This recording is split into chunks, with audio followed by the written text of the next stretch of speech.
जय Jinendra and hello everyone. आज के वीडियो में हम डिस्कस करने वाले हैं पीएसयू ऑडिट। ओके, बहुत से लोग शायद इस टॉपिक को छोड़ के जाते हैं बिकॉज इसमें कुछ वर्ड्स ऐसे हो जाते हैं जो शायद रिटेन करना मुश्किल रहता है एंड आई थिंक इसका वेटेज भी उतना ज्यादा नहीं है, but I would still request you to at least watch this video because मैंने कुछ ऐसे पॉइंट्स कवर करे हैं जिनसे डायरेक्ट क्वेश्चन उठ के आ सकता है। एंड अगर आपको लगता है कि आप इतना टाइम अब डेडिकेट नहीं कर सकते हो या आपको किसी फैकल्टी के नोट्स बहुत टेक्निकल लग रहे हो, तो just go through this video and I can guarantee you कि इसमें से आप खुद आइडेंटिफाई कर पाओगे कुछ ऐसी चीजें जो शायद डायरेक्टली क्वेश्चन बन के आ सकती है एंड एटलीस्ट उतनी थोड़ी चीजें 2-3 बार रिवाइज करके चले जाना and you should be good to go with this chapter.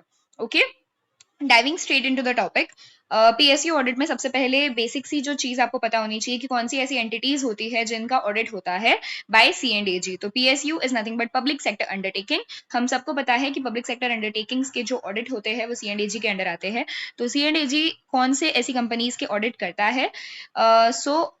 दिया गया है कि सारे ही यूनियन यानी सेंट्रल एंड स्टेट गवर्नमेंट के जितने भी डिपार्टमेंट्स, जितने भी ऑफिसेस होते हैं, या फिर यूनियन या स्टेट गवर्नमेंट जो भी ऐसी पब्लिक कमर्शियल एंटरप्राइजेस या फिर नॉन कमर्शियल ऑटोनॉमस बॉडीज और अथॉरिटीज को कंट्रोल करती है, वो सारे ही ऑडिट सीएंडएजी के अंडर आते हैं। फिर से देखेंगे सीएंडएजी के अंडर कौन से ऑडिट्स आते हैं। यूनियन और स्टेट गवर्नमेंट जो भी पब्लिक कमर्शियल एंटरप्राइजेस और जो भी non commercial autonomous bodies control करती है वो सारी ऑडिट सीएंडएजी करेगा। उसके अलावा जो भी उनके खुद के डिपार्टमेंट्स और ऑफिसेस होते हैं उनकी भी ऑडिट सीएंडएजी के अंडर होती है। इसके अलावा अगर मान लो इनके रिवेन्यूज से कोई भी ऐसी बॉडी है या कोई भी ऐसी अथॉरिटीज है जो सब्सटैंशियली फाइनेंस कर रहे हैं यूनियन या स्टेट गवर्नमेंट के रिवेन्यूज, वो सारे भी सीएंडएजी के ऑडिट के अंदर आएंगे। ठीक है, तो एक बार वापस देखेंगे सीएंडएजी के अंडर ऑडिट कौन सी चीजों कौन सी एंटिटीज का होगा। यूनियन, स्टेट गवर्नमेंट के डिपार्टमेंट, उनके ऑफिसेस, उन लोगों ने कंट्रोल किए हुए कोई भी पब्लिक कमर्शियल एंटरप्राइजेस या फिर नॉन कमर्शियल ऑटोनॉमस बॉडीज या फिर उनके रिवेन्यू से सब्सटैंशियली फाइनेंस होने वाली कोई भी बॉडीज या कोई भी अथॉरिटीज। ठीक है, इसको एकदम ज्यादा याद करने की जरूरत नहीं है, but you know it's good to know वाला point. Moving to a topic जो कि बहुत ज्यादा इंपॉर्टेंट हो जाता है from exam point of view, what are the 3 committees that consider accounts and audit reports? ठीक है, जो भी आपके ये सीएनडीजी ऑडिट के जो ऑडिट रिपोर्ट बन के आती है या जो अकाउंट्स वो ऑडिट करके आपको देते हैं, वो जो अकाउंट्स होते हैं इनको कौन कंसिडर करेगा, कौन ओवरव्यू करेगा, कौन ओवरसी करेगा, ये सारी चीजें आती है। ऐसी 3 टाइप की अपने पास कमिटीज होती है। एक होती है आपकी पब्लिक अकाउंट्स कमिटी, दूसरी आपकी आती है एस्टिमेट्स कमिटी और लास्ट आपकी होती है पब्लिक अंडरटेकिंग कमिटी, जिसे हम अभी के लिए कह देते हैं PUC. So it was nothing but पाक एक पुक। I used to remember it like that. Just create some weird noises, पाक एक पुक। मूविंग टू कमिटी के नाम एक एक से इंडिविजुअली। सबसे पहले अगर अपन देखें तो it is public accounts committee. As the name suggest public accounts, तो इसका काम क्या रहेगा? स्टेटमेंट ऑफ अकाउंट्स को एग्जामाइन करना। सिंपल एज दैट, इतना याद रखो। पब्लिक अकाउंट्स कमिटी क्या करेगी? जो भी आपकी ऑटोनॉमस और सेमी ऑटोनॉमस बॉडी होती है, autonomous and semi autonomous body जो भी होती है, उसके स्टेटमेंट ऑफ अकाउंट्स को एग्जामाइन करने का काम है पब्लिक अकाउंट्स कमेटी का। अब ये एग्जामाइन करती है मतलब क्या करती है? जो भी आपका मनी है वो डिसबर्स हुआ है legally for the purposes for which apply. Okay, जिस पर्पस के लिए आपने वो पैसे अप्लाई किए थे उस पर्पस के लिए ही लीगली वो आपका मनी डिसबर्स हो चुका है, या यूं समझ लो कि जिस चीज के लिए आपको पैसे चाहिए थे आपने उसी चीज के लिए लीगली वो पैसे लगाए हैं। ठीक है, जो भी आपने एक्सपेंस इनकर किया है वो ऑथोराइज्ड है, जो भी आपने खर्चा किया है वो आफ्टर प्रॉपर अप्रूवल्स ही किया है, एंड जो आपका रीअप्रोप्रिएशन है वो as per the provisions made. ठीक है, बेसिक सी चीज आपको सबसे important from an MCQ point of view क्यों ना हो जाए, क्या याद रखना है कि पब्लिक अकाउंट्स कमेटी का मेन फंक्शन क्या है? स्टेटमेंट ऑफ अकाउंट्स को एग्जामाइन करना। किसके statement of accounts? Autonomous and semi autonomous body के। वो ऑटोनॉमस और सेमी ऑटोनॉमस बॉडीज जिनका ऑडिट सीएनडीजी करता है। ठीक है, moving on to estimates committee. Estimates committee as the name suggest क्या करती है? एस्टिमेट्स को एग्जामाइन करती है। क्यों एग्जामाइन करती है? ताकि वो रिपोर्ट कर सके, पता कर सके और रिपोर्ट कर सके ऐसी कौन सी इकोनॉमीज, इंप्रूवमेंट्स और एफिशिएंसीज है जो आप इफेक्ट कर सकते हो, जो कि आपके पॉलिसी से कंसिस्टेंट होगी। ठीक है, जिस पर्टिकुलर पॉलिसी के तहत आप एस्टिमेट्स बना रहे हो वो एस्टिमेट्स से ऐसी कौन सी कंसिस्टेंट इकोनॉमीज, इंप्रूवमेंट्स और एफिशिएंसीज है, वो पता करने के लिए आपको उसके एस्टिमेट्स को एग्जामाइन करना होगा, and that is the role of estimates committee. ठीक है, कंसिस्टेंट वो है तो आप एग्जामाइन करोगे कि जो भी आपने मनी ले आउट किया है क्या वो विद इन द लिमिट्स है, जो भी ये सारी चीजें आपने अप्रूव करने जो भी ये चीजें आपने अचीव करने के लिए खर्चा किया है क्या वो विद इन लिमिट किया है। अगर ये सारे खर्चे करने के बाद भी जो आपके एक्सपेंसेस है वो अगर आपके कंसिस्टेंट नहीं है तो फिर आपको उनको अल्टरनेटिव पॉलिसीज सजेस्ट करनी पड़ेगी। ठीक है, इसके साथ साथ आप ये भी सजेस्ट करोगे उनको कि ये कौन से तरीके में ये जो एस्टिमेट्स है वो पार्लियामेंट में प्रेजेंट किए जा सकते हैं। ठीक है, तो एस्टिमेट्स कमेटी का काम क्या है, एस्टिमेट्स को एग्जामाइन करना ताकि आप उसको आप रिपोर्ट कर सको कि आपकी जो इकोनॉमीज इंप्रूवमेंट्स और एफिशिएंसीज है वो कंसिस्टेंट है विद द पॉलिसी या नहीं। ठीक है, अगर कंसिस्टेंट है तो आपको ये बताना होगा उनको कि जो मनी जो एक्सपेंस किया गया है वो विद इन द लिमिट्स है या नहीं, और अगर नहीं है तो अल्टरनेटिव पॉलिसी सजेस्ट करो। इसके साथ साथ आपको एक और चीज सजेस्ट करनी है, जैसे ही एस्टिमेट्स बन जाते हैं एस्टिमेट्स कमेटी पार्लियामेंट के सामने वो एस्टिमेट्स को कैसे प्रेजेंट किया जाए उसका एक तरीका भी प्रेजेंट करेगी। ठीक है, that is what estimates committee is. Okay, now we can move on to public undertakings committee. Public undertakings committee जिसे हम पीयूसी कहेंगे फॉर इजियर रेफरेंस, या फिर आपको कोपो कहना है आप कोपो भी कह सकते हो। Okay, now public undertakings committee क्या करती है, जो भी रिपोर्ट्स है और अकाउंट्स है पब्लिक सेक्टर अंडरटेकिंग्स के वो सारे पब्लिक अंडरटेकिंग्स कमेटी करती है। तो again as the name suggest, committee on public undertakings या public undertakings committee public undertakings के अकाउंट्स और रिपोर्ट्स को मैनेज करेगी। अपन ने पीएससी में देखा था पब्लिक अकाउंट्स कमेटी थी ये, तो ये अकाउंट्स देख रही थी किसके, autonomous and semi autonomous body के। ठीक है, इसको अलग से याद रखना, autonomous and semi autonomous body आपको यहाँ से याद रह जाएगा।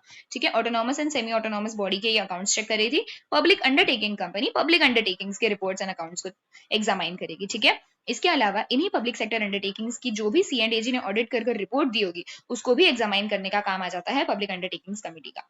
ठीक है ना, पब्लिक अंडरटेकिंग कमेटी ये काम क्यों करती है, ताकि वो एग्जामाइन कर सके वो पब्लिक सेक्टर अंडरटेकिंग की ऑटोनॉमी को और एफिशिएंसी को। ठीक है, वो पब्लिक अंडरटेकिंग कैसे काम कर रही है उसकी एफिशिएंसी और उसकी ऑटोनॉमी को एग्जामाइन करने के लिए उसे उसके रिपोर्ट्स अकाउंट्स और सीएनडीजी की ऑडिट रिपोर्ट भी चेक करनी पड़ेगी, एग्जामाइन करनी पड़ेगी। ठीक है, उसको साथ साथ ये भी देखना पड़ेगा कि जो पीएसयू है वो एसबीपी और पीसीबी के हिसाब से मैनेज हो रहा है या नहीं। SBP is what, sound business principles, SBP PCP, SBP PCP.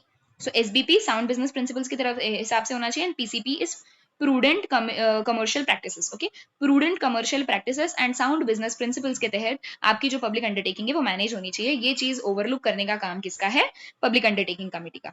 ठीक है, exercise other functions of PSC and EC not covered above and allotted by the speaker. तो स्पीकर साहब अपने को जो भी उसके अलावा फंक्शंस अलॉट करेंगे जो कि ऑलरेडी पीएससी एंड ईसी में कवर्ड नहीं है, public accounts committee and estimates committee जो कोई काम नहीं कर रही है वो वाला काम भी अगर स्पीकर चाहे तो वो हमें अलॉट कर सकता है, किसे, पब्लिक अंडरटेकिंग्स कमेटी को, और उसे वो काम करना पड़ेगा। Okay, Moving on to C&AG's role as a friend, philosopher and guide to the committees. Committees कौन सी जो अपन ने अभी ऊपर देखी, PAC, EC and PUC. Okay, वो सारी कमिटीज के लिए C&AG एक फ्रेंड, फिलोसोफर एंड गाइड का रोल प्ले करता है। कैसे, अब देखते हैं। सी, कमिटीज के बारे में अपन ने पढ़ा, कमिटीज के पहले आती है मिनिस्ट्रीज और गवर्नमेंट डिपार्टमेंट, और कमिटीज काम करती है पार्लियामेंट या स्टेट लेजिस्लेचर के लिए। ऐसे समझ के चलो, एक हायरार्की है। ठीक है, ये इसको रिपोर्ट करेगा, ये इसको रिपोर्ट करेगा। ओके, नाउ मिनिस्ट्रीज और गवर्नमेंट डिपार्टमेंट जो है वो कमिटीज को नोट्स प्रेजेंट करते हैं, नोट्स शेयर करते हैं, और ये वाले नोट्स और सीएनडीजी की रिपोर्ट को ध्यान में रखकर कमिटी अपना काम करती है। ठीक है, अब ये जो नोट्स है इनके थ्रू ही इनके थ्रू ड्राफ्ट रिपोर्ट जो भी सीएनडीजी का होता है उसके जो भी फैक्ट्स एंड फिगर्स है, ये नोट्स का सबमिशन, ये सारी चीजों के करेक्टनेस जो है वो सीएनडीजी चेक करता है। ठीक है, ये चेक करके हो गया, कमिटीज की तरफ, कमिटी के पास नोट्स आ गई और कमिटीज के पास ये चेकिंग के बाद में सीएनडीजी की खुद की रिपोर्ट भी आ गई। ये सारी चीजें यूज कर और अगर इसको कुछ अदर इश्यूज एग्जामाइन करने तो ये सारे काम कर कमिटीज अपना काम प्रेजेंट करेगी in a form of observations and recommendations to parliament and state legislature. ठीक है, सो सबसे पहले अपन ने देखा ministries and government department committees को सबमिट कर दिया। कमिटीज अपना काम अपने एंड से कर सीएनडीजी की रिपोर्ट को ध्यान में रखकर एक ऑब्जर्वेशंस एंड रिकमेंडेशंस के तौर पे ऑब्जर्वेशंस एंड रिकमेंडेशंस की एक रिपोर्ट प्रेजेंट करती है पार्लियामेंट को और स्टेट लेजिस्लेचर को। ठीक है, अब मान लो अगर वो ऑडिट रिपोर्ट जो सीएनडीजी की है वो अगर इन डिटेल डिस्कस नहीं होती है तो ये जो अपनी मिनिस्ट्रीज है और डिपार्टमेंट्स है इनसे रिटर्न आंसर ऑब्टेन किया जाएगा, ये इंश्योर करने के लिए कि जो ऑडिट रिपोर्ट है वो गवर्नमेंट लाइटली नहीं ले रही है, even if the entire report not deliberated by the committees. ठीक है, अब अगर यहाँ पर ये रिपोर्ट्स के बाद और जो भी आपका डिस्कशन होता है इसमें कमिटीज अगर in detail audit report present नहीं करती है, डिस्कस नहीं करती है, तो भी आप एक मिनिस्ट्रीज, पार्लियामेंट, मिनिस्ट्रीज और लेजिस्लेचर, मिनिस्ट्रीज और गवर्नमेंट डिपार्टमेंट से एक रिटर्न असर्शन या रिटन कंफर्मेशन लेगा ये कहते हुए कि ऑडिट रिपोर्ट हालांकि डिस्कस में डिटेल नहीं हुई है, फिर भी आप ये हमको अश्योर करो कि आप जो आपकी ऑडिट रिपोर्ट है उसको हल्के में नहीं लोगे, लाइटली नहीं लोगे, ठीक है। ओके, तो अब मिनिस्ट्रीज और गवर्नमेंट डिपार्टमेंट को भी ये रिकमेंडेशंस के बारे में पता चलता है, तो ये रिकमेंडेशंस जो भी है उस पर जो भी एक्शंस मिनिस्ट्रीज और मिनिस्ट्री या गवर्नमेंट डिपार्टमेंट लेगी वो ये कमेटी को इन्फॉर्म करेगी, और कमेटी जो भी ये एक्शन टेकन है इसकी एक रिपोर्ट प्रेजेंट करेगी पार्लियामेंट और स्टेट लेजिस्लेचर को। Okay, I hope this is clear. एकदम ज्यादा याद रखने की जरूरत नहीं है, बस फ्लो ऑफ द चीजें समझ के चलो, and you should be good to prepare the sentences by your own, that is what I feel. बस एक हायरार्की ध्यान रखना, मिनिस्ट्रीज, गवर्नमेंट डिपार्टमेंट कमिटीज को प्रेजेंट करेगी, कमिटीज ऑब्जर्वेशंस और रिकमेंडेशंस प्रेजेंट करेगी पार्लियामेंट और स्टेट लेजिस्लेचर को। पार्लियामेंट और स्टेट लेजिस्लेचर को अगर टाइम नहीं है, फॉर एग्जाम्पल, या अगर कोई भी चीज डिस्कस करनी डिटेल में रह जाती है, तो वो मिनिस्ट्रीज और गवर्नमेंट डिपार्टमेंट से एक लिखवा के लेगी कि भाई हालांकि ये पूरा डिटेल में डिस्कस नहीं हुआ है, तो भी आप आपकी ऑडिट रिपोर्ट को हल्के में नहीं लोगे, एंड आप उसमें जो भी रिकमेंडेशंस है उस पर काम करोगे। जो भी उन्होंने काम किए उन रिकमेंडेशंस पे मिनिस्ट्रीज ने और गवर्नमेंट डिपार्टमेंट ने वो एक चीज कमिटीज को बताएगी, और कमिटीज एक्शन टेकन रिपोर्ट जो है फाइनली पार्लियामेंट और स्टेट लेजिस्लेचर को लाके बता दी। ठीक है, that was all about it.